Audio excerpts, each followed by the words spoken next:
Hello everyone. Now I'm going to explain the VPN configuration. So virtual private network is a technology which allows a private network to be extended across the public network to another private network or to a remote user in a secure way. Let us assume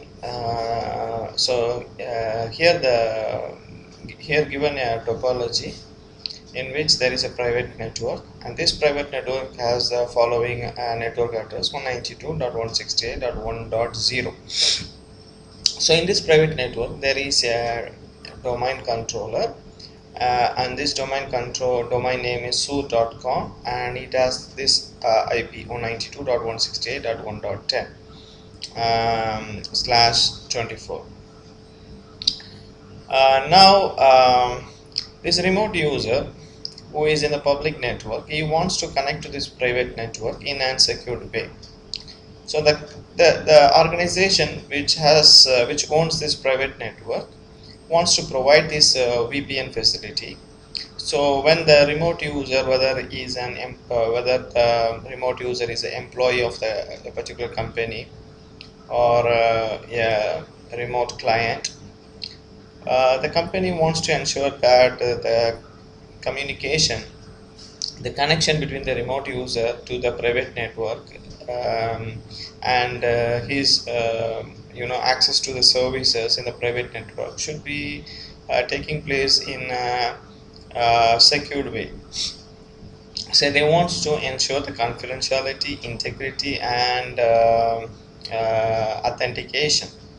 Okay, so they want to configure the VPN service to the private network. So here we are going to use the Windows Server to configure the VPN server. So the Windows Server here, for this gateway server, we are going to use the Windows Server 2008 R2, and this system has two interfaces where we can configure two IP addresses. So in one interface, we are going to configure the private IP 192.168.1.1, and this is the gateway for all the systems in the private network. And another interface is a public IP 20.0.0.1. Okay, so this IP would be used by the remote user to connect to the VPN server. Once he is connected and authenticated and connected, he can access the services in the private network. Okay, so here in this system, first initially you have to configure the domain, and then you next step we have to make this system as the member of the domain, and after that we can configure the VPN server. Once the VPN server is configured, we have to create the VPN connection. Okay, and in that there are two options: either we can go for PPTP, point to point tunneling protocol, or layer 2 tunneling protocol. Using that we can connect to the VPN server. Okay, so this is the idea what we are going to do. And once the VPN connection is made, all the packets are encapsulated using either PPTP or L2TP. Suppose if we are choosing the L2TP in the client side, then the packet would be encapsulated in the following way. You can see this is the original payload. Okay, and then over that point-to-point protocol header is added. Over that layer 2 tunneling protocol header is added. Over that UDP header is added. Then over that IP header, which has routable IP address. Okay. And once again you have to see here, there is no encryption here. If we are going to configure VPN using L2TP, then we have to use the IPsec for the encryption purpose. So already I hope you know that IPsec has two protocols. One is ESP and AH, authentication header, and ESP, encapsulation security payload. Okay, So if we are choosing the L2TP and IPsec, then the original packet would be transformed, encapsulated using various headers in this following way. Okay, so now you can see this particular part of the packet is is encrypted by IPsec. So even if someone is intercepting the packet while the packet is on the transit, it's not possible to see the plain text.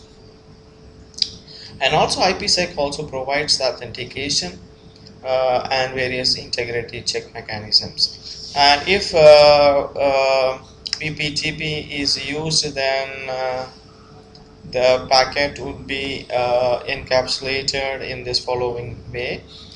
This is the original datagram, and over that point-to-point protocol is used. Header is used for encapsulation. Over that GRE protocol is used. Okay. Now let's see the configuration in a step-by-step manner. So to demonstrate the VPN configuration using the virtual machine, first let's okay, for this particular system in which we are going to configure the VPN server, we need two interfaces. So what we are going to do is let's choose the system, this Win Server 90. We have to enable two adapters. So go to network, and adapter 1 by default it is already enabled, but we have to select the internal network option, and then adapter 2 we have to enable because we have to configure two IP addresses. Then we have to put that in the internal network. Okay, so now here this system 40 settings, we need just one IP, but we have to put that in the internal network mode. Okay, so next step is okay, so this WinXP is going to be the client, remote client network already in the internal network.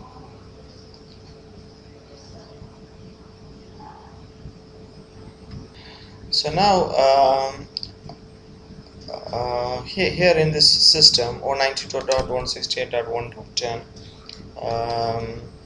I'm configuring the IP address, static IP 192.168.1.1, subnet mask, class C, then default gateway, because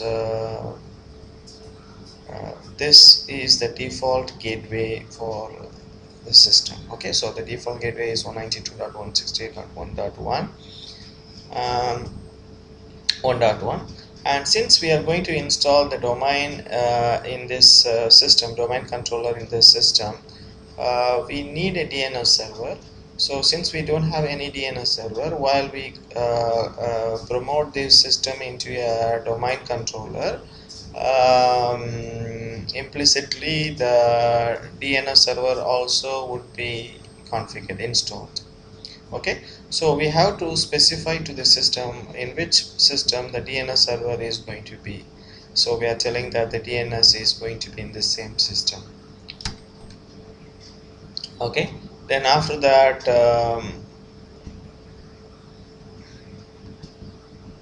just I'm putting off the firewall, but if you want the firewall to be, then you have to configure the rules to allow the exceptions for the VPN traffic.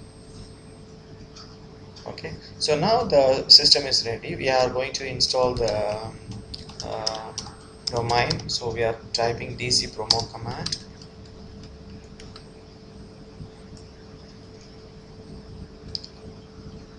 So dc promo is a command which is used to configure the domain controller,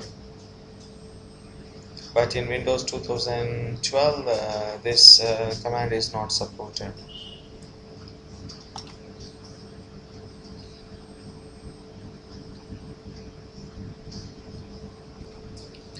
So now we have to, the wizard comes like this. So I select next, next, create a new domain, a new forest, and the domain name, let's say su.com.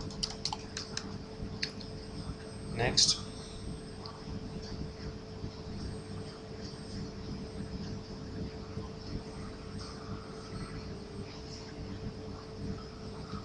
So the forest functional level, let me choose Windows 2008 R2. Then it's asking, yeah, the domain needs DNS server. So it has been implicitly selected. Just you click next. Now the DNS server. Okay, so this is a place where the log files will be installed. Then the recovery password. The password should be complex. Next.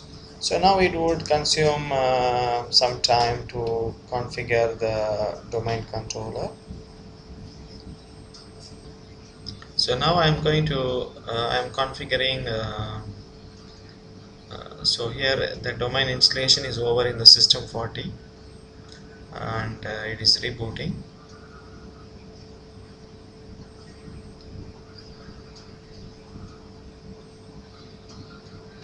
So while it's rebooting, I'm configuring the IP address in the second system, which is going to act like the act as the gateway. Okay, so it has two interfaces, and we have to configure this two IP address. So in the first interface, I'm configuring this 192.168.1.1, and also we have to specify the DNS server IP. Okay. In the second interface, okay, if you get the error like this, then what you have to do is just disable and enable. Then go to properties. Okay, so here we can configure the IP.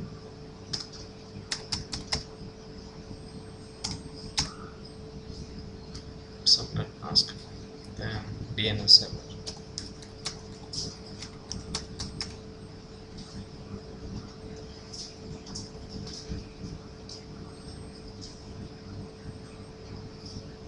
Okay,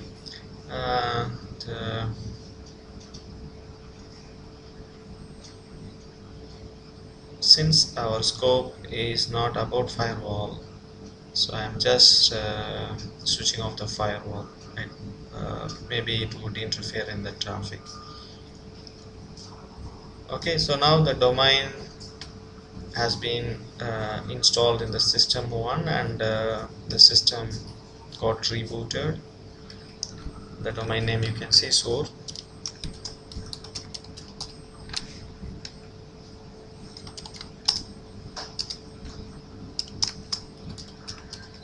So it is asking us to change the password. So you have to give complex password, and you have to remember that after that. So the password what we gave now is the password for the domain administrator. So in the second system, we have configured the IP addresses. Just check whether it is pinging with the system 40 in which the domain is installed.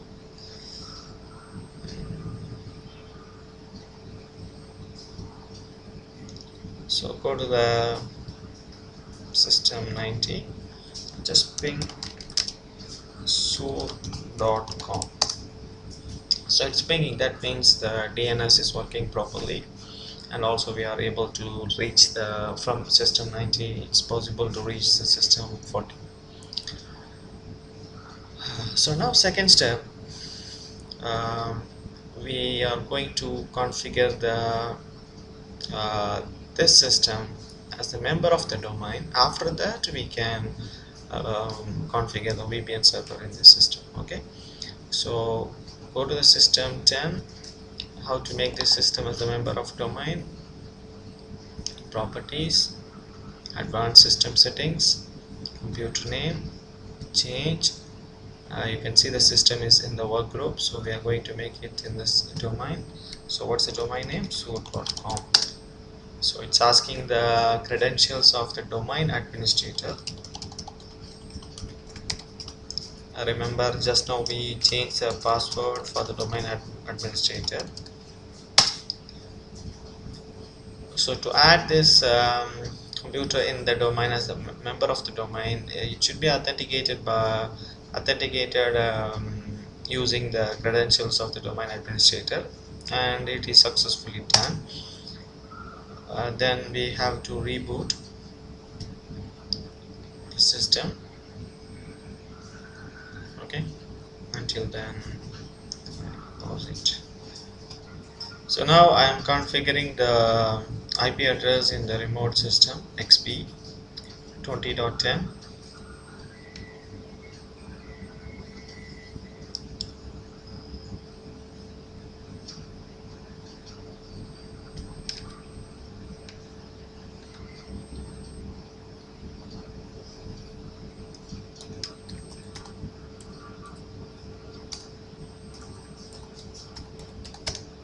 Okay.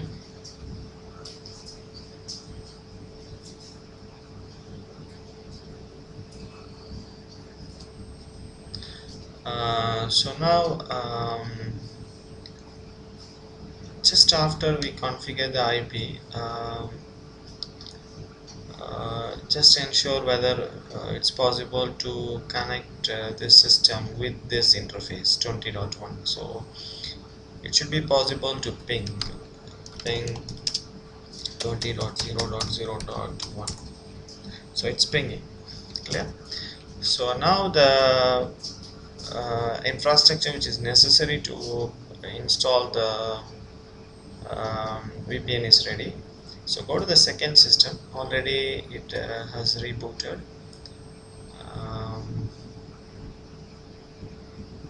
Okay, now we have to log in as the domain administrator. We are in this system, second system.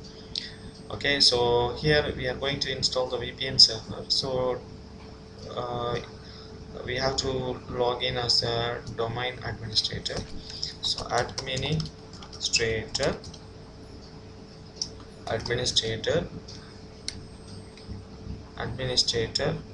source.com. Okay, then password of the domain administrator.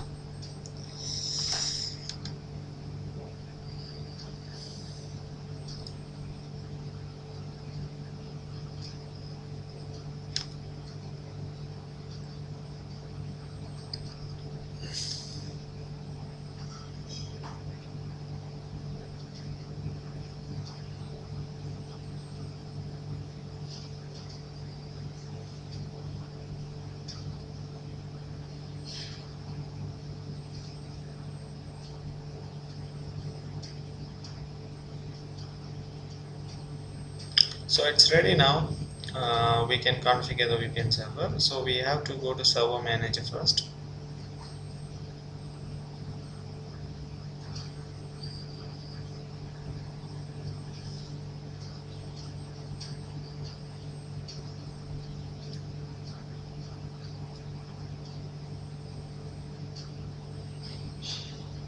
In the server manager, go to roles,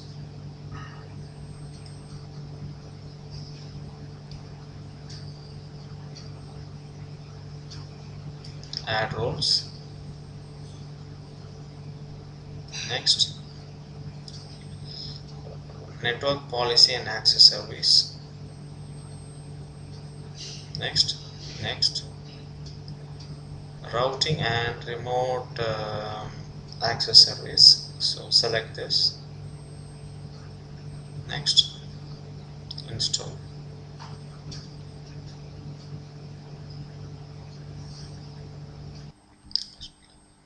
So once this is done, once this particular role is configured, Then in the same system, go to routing and remote access.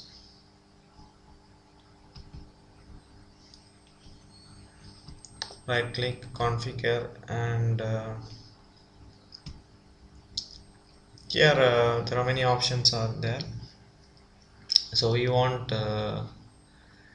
here this particular wizard is used to configure VPN or a NAT server or a routing functionality, but now we want the VPN functionality, so select the VPN. Next, so select VPN.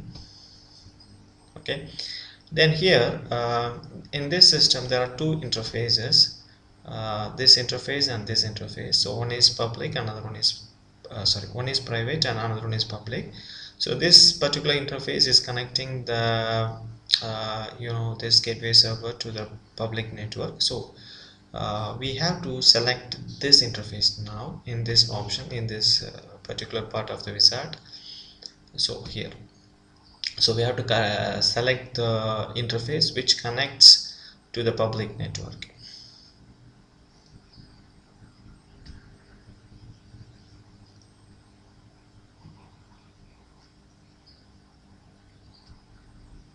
Then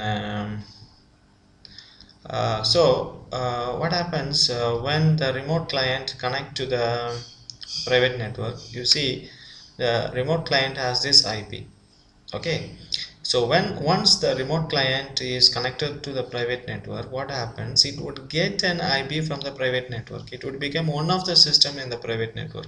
So what is the network ID of the private network? 192.168.1.0. So once it is connected, it would get a network IP address in this range, in this from this private network. So it would get some IP address 192.168.1.x it would get.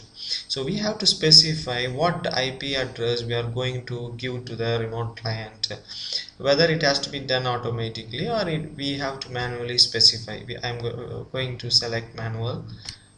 So here we have to specify the range. So I say here 190 192.168.1.100 is a starting, then 192.168.1.10 sorry 110. Okay, next next is we want the radius server for authentication. You know that already. The radius server is a server which can be used for authentication. And now I don't want to set up the radius server because again we have to configure one more system, and in that system we have to configure the radius. So we are not at this moment we are not going to use the radius server for the authentication. So I select no, finish. Okay.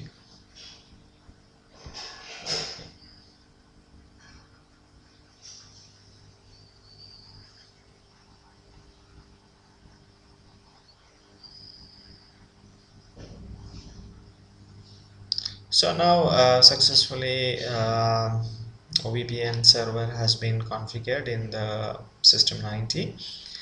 Now actually what we have to do is go to the domain controller.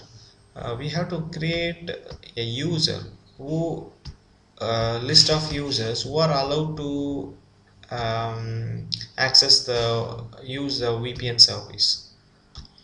So go to administrative tools, Active Directory users and computers. Since the VPN server is installed in the domain in a system which is a member of the domain, so we have to create a user in the domain.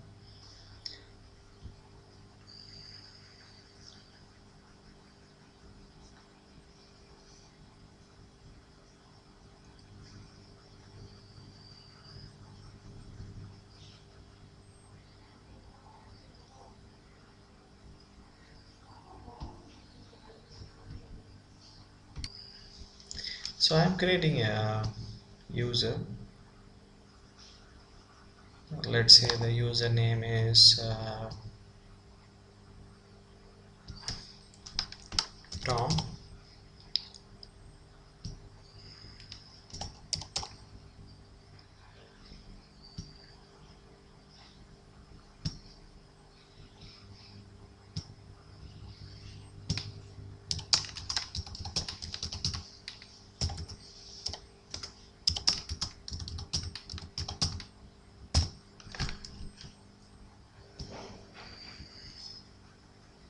So once he is created, go to the properties, dial in connection. So allow access, network access permission. So from the remote system, this particular user is allowed to connect to the private network. Allow access. Apply. Okay. Okay.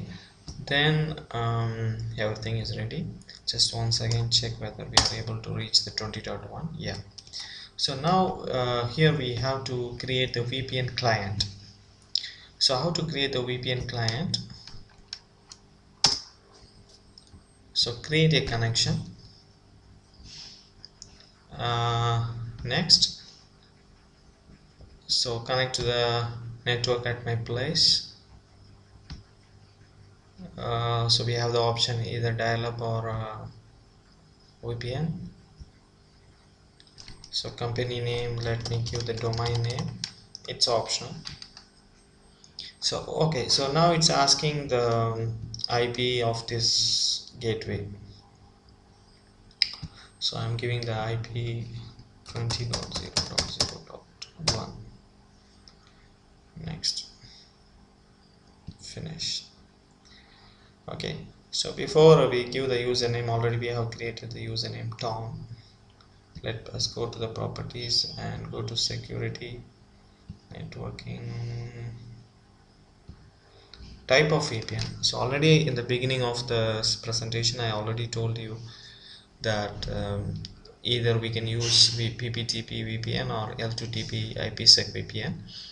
PPTP is less secured and L2TP is highly secured.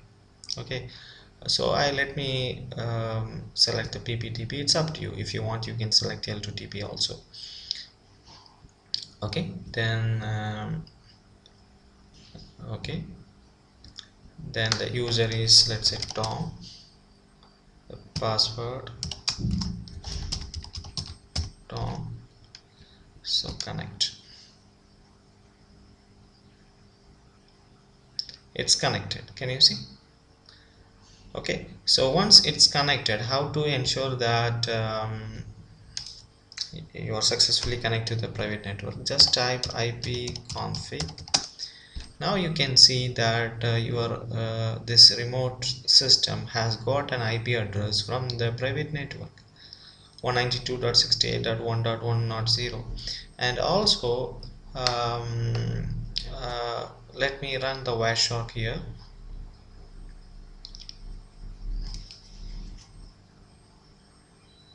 So this is the tool which is used to capture the packet. Okay, capture the packet, start interface. Okay, now what I do is I'm trying to ping 192.168.1.10. Yeah, I think 10 is the, yeah, 10 is the DC. So 110. So I'm pinging, and you can see here the packets are encapsulated. Can you see here? GRE, okay, PP, or encapsulated. So it's so this is a VPN. So all the packets which are going from the remote client to the private network, all are encrypted. So there is authentication, integrity check, and confidentiality. um, okay, this is what I want to say about VPN. Thank you very much.